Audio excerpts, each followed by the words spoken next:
Hello नमस्कार। आज आपका स्वागत है मेरे यूट्यूब चैनल में। आज हम फिर से कक्षा 8 का पाठ 5 पढ़ेंगे, कोयला और पेट्रोलियम। इसमें हम 5.3 प्राकृतिक गैस पढ़ेंगे।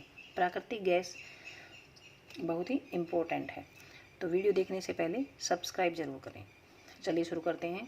प्राकृतिक गैस एक महत्वपूर्ण जीवाश्म ईंधन है। ये जीवों के अवशेषों से बना है, इसलिए इसे जीवाश्म ईंधन कहते हैं, क्योंकि इसका परिवहन पाइपों द्वारा सरलतापूर्वक हो जाता है। ये मतलब जब एक से दूसरी जगह पर ले जाने होते हैं इसको, तो ये जो पाइपें होती हैं उनके द्वारा ये इजीली जा सकती है। प्राकृतिक गैस को उच्च दाब पर संपीड़ित करके प्राकृतिक गैस के रूप में भंडारित किया जाता है। देखिए, प्राकृतिक गैस, क्योंकि गैस बहुत स्पेस घेरती है, उसके जो कण हैं वो दूर दूर होते हैं, तो उनको क्या किया जाता है, उच्च दाब पर, बहुत ज़्यादा प्रेशर पर उसको संपीड़ित किया जाता है, इकट्ठा किया जाता है। तो ये है प्राकृतिक गैस के रूप में फिर उसको भंडारित किया जाता है, फिर उनको स्टोर किया जाता है संपीड़ित करके। इसको सीएनजी बोलते हैं। सीएनजी का उपयोग ऊर्जा उत्पादन हेतु किया जाता है। सीएनजी जो है, देखिए, सी से बन जाए कंप्रेस्ड, संपीड़ित होता है, कंप्रेस्ड। एन से नेचुरल गैस, प्राकृतिक नेचुरल हो गया, और गैस ये इसकी फुल फॉर्म है। इसका उपयोग ऊर्जा उत्पादन में होता है, तो ऊर्जा प्राप्त करने में इसका उपयोग किया जाता है सीएनजी का। अब इसका उपयोग परिवहन वाहनों में ईंधन के रूप में भी, मतलब गाड़ियों वगैरह में भी ईंधन के रूप में इसका उपयोग किया जाता है, क्योंकि यह कम प्रदूषणकारी है, कम प्रदूषणकारी, इसमें प्रदूषण नहीं होता सीएनजी से, तो यह एक स्वच्छ ईंधन माना जाता है। स्वच्छ ईंधन है ये, क्योंकि इससे प्रदूषण नहीं होता। सीएनजी का लाभ अधिक है। सीएनजी का अधिक लाभ यह है कि इसे घरों और कारखानों में सीधा जलाया जा सकता है। इसको घरों में भी यूज किया जा सकता है सीएनजी को, और कारखानों में भी यूज किया जा सकता है, और यातायात के साधनों में भी इसको यूज किया जा सकता है। और घरों और कारखानों में जहाँ इसकी आपूर्ति पाइपों से की जा सकती है, पाइपों से ये घरों तक या कारखानों तक भेजी जा सकती है। इसका ये एक अच्छा लाभ है। पाइपलाइनों का ऐसा जाल बड़ौदा, गुजरात, दिल्ली के कुछ भागों और अन्य स्थानों पर उपलब्ध है। पाइपों का जाल है जो गुजरात में और दिल्ली के कुछ भागों में या अन्य स्थानों पर उपलब्ध है। प्राकृतिक गैस का उपयोग प्रारंभिक पदार्थ के रूप में बहुत से रसायनों और उर्वरकों के औद्योगिक निर्माण में किया जाता है।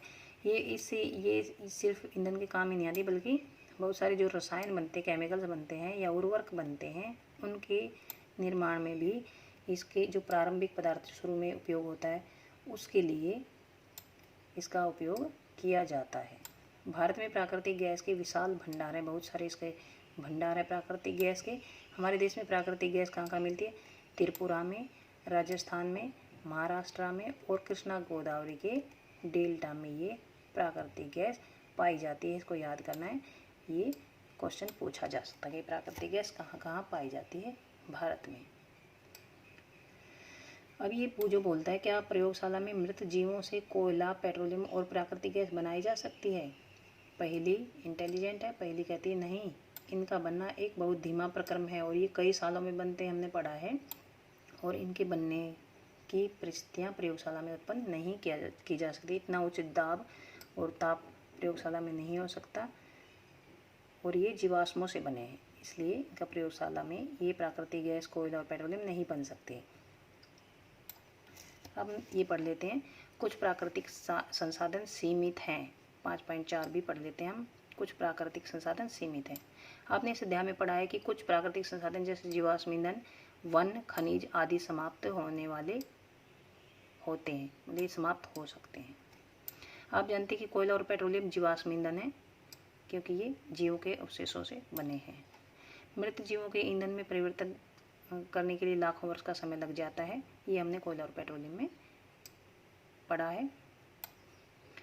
उसके बाद दूसरी ओर इसके ज्ञात भंडार कुछ 100 वर्ष चलने वाले हैं। देखिए, एक तो बनने में इसको इतना समय लगता है, और अगर ये इनका हमें पता है तो इनके जो भंडार हैं वो कुछ सालों तक ही चलने वाले हैं, क्योंकि हमारी इनकी आपूर्ति करने के लिए ये कम बढ़ जाएंगे और इनकी उपयोग हम ज़्यादा करते हैं। और बनने में बहुत समय लगता है। ये नहीं है कि हमने आज उपयोग किया और आज ये बन गए हैं, बनने में इसको कई वर्ष, कई 100 वर्ष लगते हैं। इसके अतिरिक्त इन ईंधनों का जलना वायु प्रदूषण का प्रमुख कारण है, और ये ईंधन जो जलते हैं तो ये वायु प्रदूषण भी करते हैं। इसका संबंध विश्व उष्णन से भी है, तो इससे विश्व में गर्मी होती है, जिसे विश्व उष्णन कहते हैं। क्योंकि प्रदूषण होता है उसमें बहुत सारी गैसें भी होती हैं, उससे टेम्परेचर बढ़ता है, तो इससे होता है विश्व उष्णन। अतः यह आवश्यक है कि हम ईंधनों का उपयोग तब करें जब नितांत आवश्यक हो। देखिए इतने सारे कारण हैं, एक तो ये ख़त्म हो सकते हैं, एक ये बनते भी बहुत लेट हैं, और इनको जब जलाते तो वायु प्रदूषण भी होता है, जिससे विश्व उष्णन भी हो सकता है। तो इनका उपयोग हमें तभी करना चाहिए जब हमें बहुत ज़्यादा ज़रूरत हो। नितांत मतलब बहुत ज़्यादा ज़रूरत हो। इसके परिणामस्वरूप पर्यावरण बेहतर बनेगा और विश्व उष्णन का खतरा भी कम रहेगा, और ईंधन भी हमें लंबे समय तक उपलब्ध हो पाएंगे। इससे प्रदूषण भी नहीं होगा और गर्मी भी नहीं होगी, और लंबे समय तक ईंधन हमें मिल सकेंगे। भारत में पेट्रोलियम संरक्षण अनुसंधान संघ, देखिए ये है भारत, ये पेट्रोलियम संरक्षण अनुसंधान संघ PCRA लोगों को सलाह देती है, मतलब ये एक अनुसंधान बना रखा है जिसमें जो पेट्रोलियम के संरक्षण में कार्य करती है, उसको बचाने के लिए सलाह देती हैं कि गाड़ी चलाते समय किस प्रकार डीजल और पेट्रोल को बचाया जा सकता है। जहाँ तक संभव हो गाड़ी समान और मध्यम गति से चलानी चाहिए। ये नहीं है कि एक बार बहुत स्पीड में चला दी, एक बार धीरे चलाएं, तो समान गति से या धीरे बीच बीच की मीडियम गति में चलानी चाहिए। यातायात लाइटों पर या फिर जहाँ आपको रुकना हो तो गाड़ी के इंजन को बंद कर देना चाहिए। ये नहीं है गाड़ी चलती रहेगी और हम खड़े रहेंगे। टायरों का दाब भी सही रखना चाहिए, टायरों में हवा सही भरी होनी चाहिए। अगर टायरों में हवा कम है तो वो भी पेट्रोल ज़्यादा खाएगी। गाड़ी का नियमित रखरखाव सुनिश्चित करिए, और गाड़ी को हमें नियमित समय पर उसको चेक करवाना चाहिए, उसमें जो कमी है वो पूरी करवानी चाहिए। तो यहाँ तक हमारा वीडियो या चैप्टर भी ख़त्म हो जाता है। वीडियो देखने के लिए धन्यवाद।